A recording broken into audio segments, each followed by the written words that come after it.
Muy bien, seguimos en cuarto intermedio. Les decía que tenemos un programa muy intenso porque tenemos mucha información, porque el caso que tratamos en la última parte del primer bloque lo vamos a terminar de ampliar en el último bloque con la sentencia que se conoció en este miércoles, en esta semana. Pero antes de presentar a nuestro invitado en el día de hoy, el doctor Miguel Ángel Cuyen, quiero comentarles que el 29 de agosto, con esta placa de presentación que vamos a tener, el 29 de agosto se cumplen 30 años del reconocido fallo Basterrica.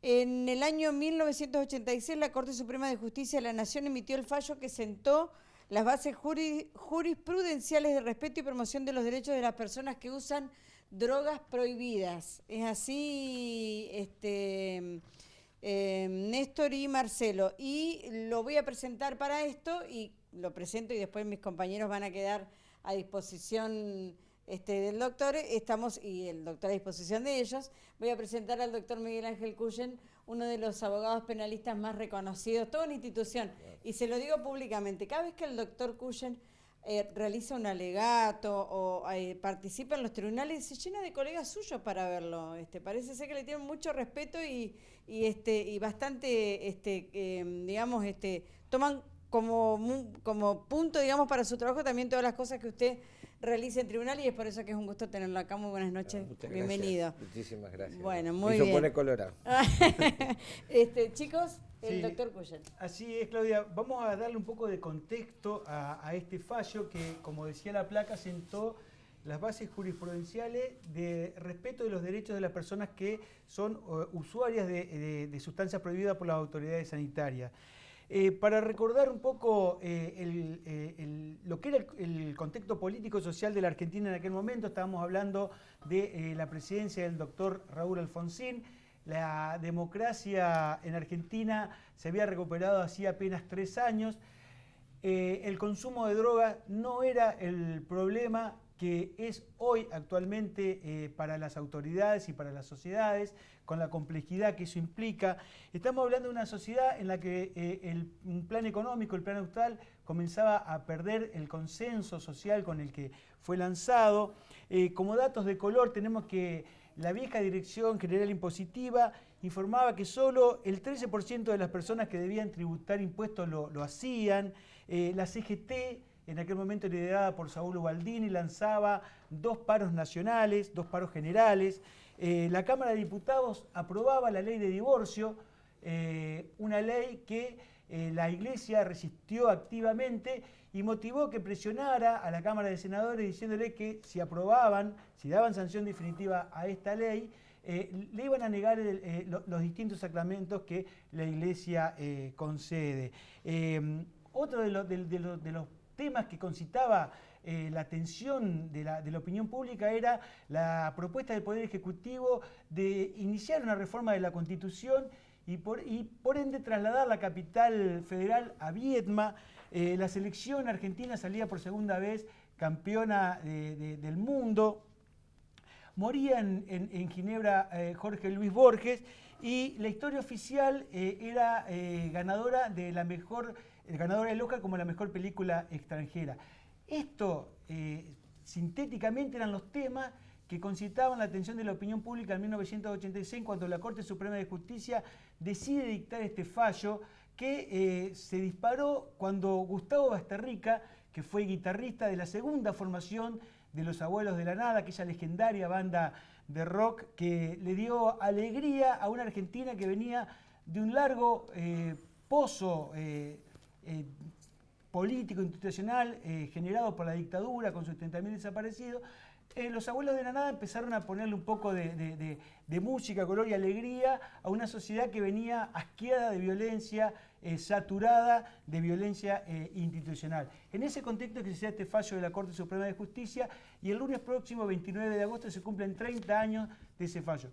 Por eso, doctor Cuyen, con esta introducción de lo que, dándole contexto a ese fallo, es que le preguntamos cuál es la posición de la Asociación de Pensamiento Penal, la organización de la cual usted es parte de la Mesa Nacional. Bueno, la verdad que ha sido muy claro tu enfoque, y es importante contextualizarlo. Veníamos de años de democracia y se produce una explosión de alegría, una explosión de libertades desconocida todavía para nosotros. En el año 86 se produce el fallo, pero en realidad el hecho fue anterior. Lo que nosotros movilizamos de Asociación Pensamiento Penal, o APP, que es una organización de alcance nacional, integrada por magistrados en su gran mayoría y gente dedicada al ámbito penal, es evaluar, y hemos hecho un comunicado que ha sido firmado por más de 220 jueces y funcionarios de todo el país, Entre Ríos inclusive, donde hemos podido, muchas gracias, donde básicamente lo primero que hacemos es cuestionar, después de 30 años del fallo Basterrica, ¿qué es lo que hace Basterrica? En realidad, lo que hay que decir acá, que es el primer fallo que comienza, obviamente constitucionalmente, a decir, bueno señores, hay acciones que el Estado no debe meterse, por más que sean perjudiciales, el Estado no puede inmiscuirse en cada uno de los ámbitos privados de las personas. En este caso concreto se trataba obviamente de una persona que era consumidora de sustancias que estaban prohibidas, pero lo hacía en un ámbito estrictamente privado. Entonces lo que hace el fallo de la Corte es decir, bueno, esto ya, el Estado en esto no se puede meter. Podemos regular cuáles son las sustancias prohibidas, cuáles son las sustancias legales, podemos por una cuestión de salud instrumentar políticas públicas referidas a este tema, pero no podemos meternos en lo que es el ámbito privado. Eso es lo grandioso que tiene Basterrica. Basterrica se replica luego en Arriola, en el año 2009, que es el fallo más moderno, que es un fallo incluso donde uno de los magistrados, el doctor Fait, cambia el voto y aprueba precisamente que el Estado no puede meterse nunca en estas cuestiones de ámbito privado. Y lo que nosotros... No, debo decir, doctor, que Arriola, digamos, concreta la inconstitucionalidad de la incumbencia del Estado. Exactamente, exactamente. Es decir, nosotros tenemos un artículo que se llama el artículo de reserva penal, que dice: las acciones privadas de los hombres están exentas de los magistrados y solo librado a Dios. Lo que hace en definitiva la Asociación Pensamiento Penal es preguntarse, después de 30 años, ¿en qué avanzamos? O sea, generamos el famoso discurso de la guerra contra las drogas, pero avanzamos en algo, en ese camino. Es decir, nosotros tomamos esa manda constitucional del artículo 18 y tomamos esa manda de la Corte Suprema de Justicia e hicimos algo, o seguimos atropellando los derechos de las personas y seguimos penalizando el consumo y seguimos encarcelando a la gente. Esa es la pregunta y bueno, la respuesta desgraciadamente, a contrapelo de todo lo que hace la ONU, la OEA, los organismos que se dedican precisamente al tratamiento de la problemática de la droga, es criminalizar el consumo. Como resultado, tenés que el peor de los efectos, que es precisamente la prisionalización de un sujeto que debería ser ayudado por el Estado y que es sometido a una prisión que lo único que hace es empeorar su situación. Sí, claramente en ese comunicado, en esa posición que toma Asociación Pensamiento Penal, se sostiene que la guerra contra la droga fracasó, que produjo mayores daños de los que se propuso, digamos, custodiar o minimizar. Ojo, perdón, Néstor, no es algo que dice APP, es lo que dice la ONU. Claro, sí, porque la Asociación de Pensamiento Penal retoma, digamos, toda esa vasta jurisprudencia nacional e internacional respecto de este abordaje. Sí, jurisprudencia, y además son grupos de trabajo interdisciplinarios donde hay psicólogos, hay abogados, obviamente, jueces, incluso está Kofi Annan en uno de los, que era el secretario general de Naciones Unidas. Sí. Es decir, no es algo de...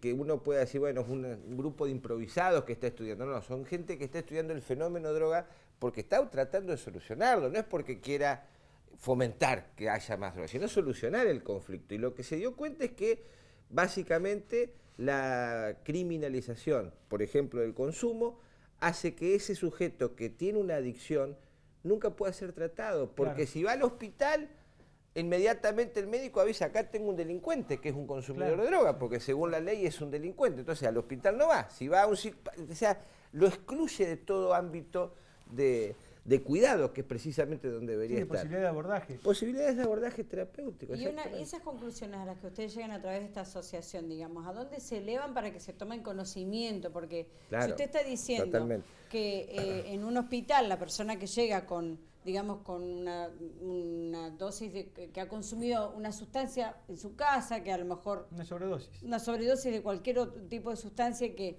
va al hospital porque a lo mejor no estaba bien, no se sintió bien y todo lo demás, ¿dónde va a parar todo eso? Porque en el hospital, como usted dice, no hay un gabinete ni de psiquiatras, ni de psicólogos, ni personas que estén especializadas en el consumo de este tipo de sustancias como para ver de qué manera se lo puede sacar. Exacto. ¿A sí. quién le levantó esas conclusiones usted para que se pueda ayudar a la persona que ha consumido? Clarísimo, Claudia. El tema nuestro es el siguiente. La idea concreta de APP es generar un documento crítico sobre la problemática, sobre todo sobre decir, señores, hace 30 años nos marcaron un camino que no hemos seguido.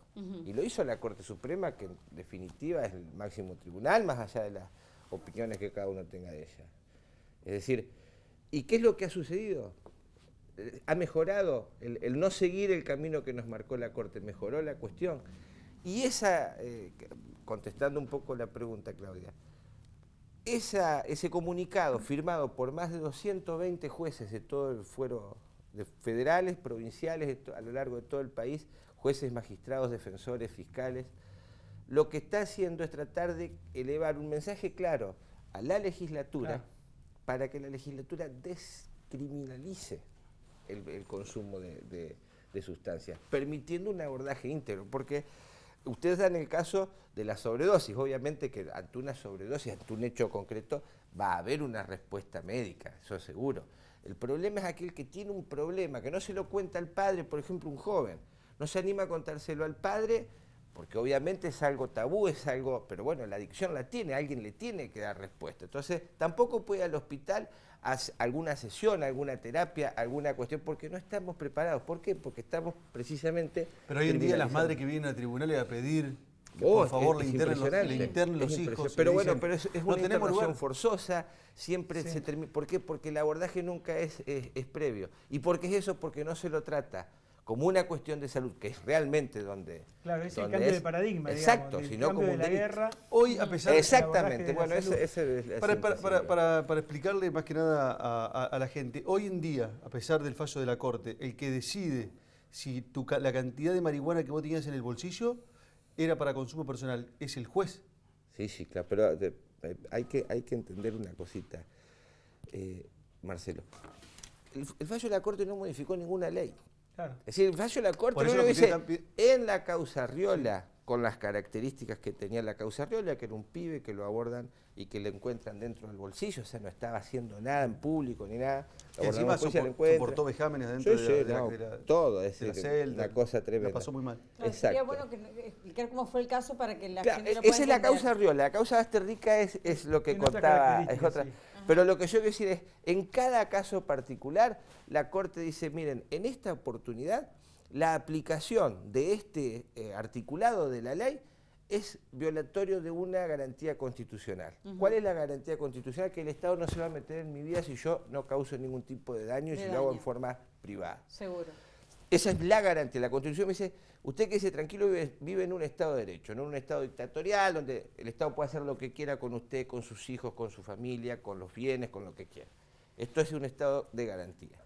Entonces, eso es lo que dice la Constitución. Lo que dijo la Corte en ese momento es, el artículo que dice que la persona que consuma estupefacientes está cometiendo un delito, se está metiendo en un ámbito absolutamente privado. Claro que, por eso les digo, no es que se deroga, hace una serie de distinciones. Si ese consumo lo hace a través de una exposición pública o que tiene trascendencias hacia terceros, podría llegar a criminalizarse. Lo que nosotros estamos diciendo y lo que dice, en realidad lo que dice la Corte es, en este caso concreto, la aplicación de ese artículo deviene inconstitucional porque me viola una garantía específica. Lo que no puede hacer la Corte, porque si no se transformaría en legislador, Claro. es directamente decir, señores, en cualquier caso, en cualquier oportunidad, ustedes no pueden aplicar este artículo. Yo te Pero entiendo, Por eso hay que por modificar la ejemplo, te detiene un juez en Entre Ríos Sí. con 100 gramos de marihuana, por ejemplo. Sí. Y te detiene un juez en Neuquén con 100 gramos de marihuana, por ejemplo. El juez neuquino dice, usted tiene que, para mí esto no es para consumo y ordena tu detención. Sí, señor. Y acá en Entre Ríos el juez dice no. Se ve que el muchacho le llevaba en el bolsillo la marihuana, digo 100 gramos, Sí, podemos sí, decir sí, 10. entiendo el ejemplo, claro. Que Y ordena tu Tu libertad tu y libertad. te deja libre. sí, sí. Pero ahí está, digamos... ¿Por qué? Porque no hay lo que vos estás diciendo, que no hay una... No hay un criterio único. único, y la ley, al tener esta serie de vertientes, porque los jueces también saben que si criminalizan el consumo, en definitiva la Corte los va a volver, entonces Claro. tratan de no hacerlo. Es el valor jurisprudencial. Y ahí que tiene viene este fallo. donde tenemos el baremo de cuándo es consumo, cuándo no es consumo. Claro. Es todo un- Claudia, si me permitía, sí. dos cuestiones, Dos digamos, que se minutitos derivan. nos Sí, quedan, sí. bueno, la gran deuda respecto del abordaje de esta problemática está en la legislatura. En la legislatura. Hay más de 20 proyectos presentados que no se Más han de 20 abordado. proyectos, exactamente. Y- Más de 20 proyectos durante mucho tiempo. Incluso hay proyectos, esos 20 proyectos que mencionamos ahí son los que están en vigencia, pero hubo proyectos que cayeron por su falta de tratamiento. Es decir, es un problema que es muy, si se quiere, abordado por los legisladores, pero no toman la decisión política de enfrentarse y sacar. Tendríamos que hacer un poco de difusión también de la solución. Acá hay países como Uruguay que han tomado otro camino, no la criminalización en cuanto al combate a las drogas, sino quitarle el componente de negocio, porque, a ver, el narcotráfico es un negocio. Sin duda. Si vos le quitas el componente negocial, si vos le quitas la ganancia, se termina. La gente no Uno de los más va a ser importantes más del mundo. narcotraficante porque no le va a dejar una moneda, vamos a ser claros. Entonces, cuando vos quitas el componente negocio, que es lo que hizo Uruguay, ¿qué pasó? Se empezaron a venir a Entre Ríos, que era lo que quedaba más cerca, o Corrientes. Claro. Es decir, hay miles de soluciones que no son la criminalización del muchacho que además tiene un problema de salud. Por último, y perdón Sí, que no. paso el chivo, Sí. todo esto se puede ver en la revista digital, que está en www.asociacionpensamientopenal.org.ar. Bueno. Si quieren, pueden ampliar ahí. Bueno, muy bien. Muchísimas gracias, doctor, por haber venido. Tenemos muchos temas para charlar con usted. Más adelante lo vamos a volver a invitar porque también está en varias causas reconocidas. Muchas gracias por haberse acercado a No, nuestro muchísimas programa. gracias y muy agradecido por los conceptos que dijiste al principio. Por favor, Muy nosotros vamos a generoso. hacer una nueva pausa en esto que es cuarto intermedio. Ya volvemos con muchos más casos y muchas más noticias. Ya volvemos.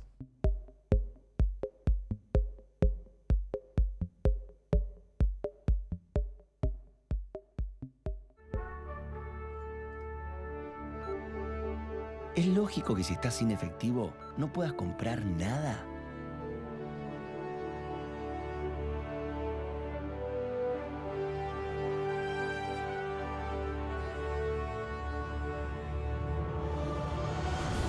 Nada. Lógico es que puedas pagar con tu tarjeta de débito. Es cómodo, es seguro y es una sensación inigualable. ¿Estás pensando en usarla? Es lógico. Nuevo Banco de Entre Ríos. Acá, para vos. Este programa es presentado por Vicegobernación de la Provincia de Entre Ríos. Lanfranchi Abogados, Boris Cohen, Pablo Minetti, 422-4249. Doctores Cuyen Bartorelli Abogados, teléfono 431-5221. Marcos Rodríguez Allende, abogado, asuntos penales. Santiago del Estero y Malvinas, Paraná. 421-8598. Juan Pablo Temón, Milton Urrutia. Asuntos penales y de familia. Asesoramiento integral. ALEM 435. Teléfonos 40 71 997.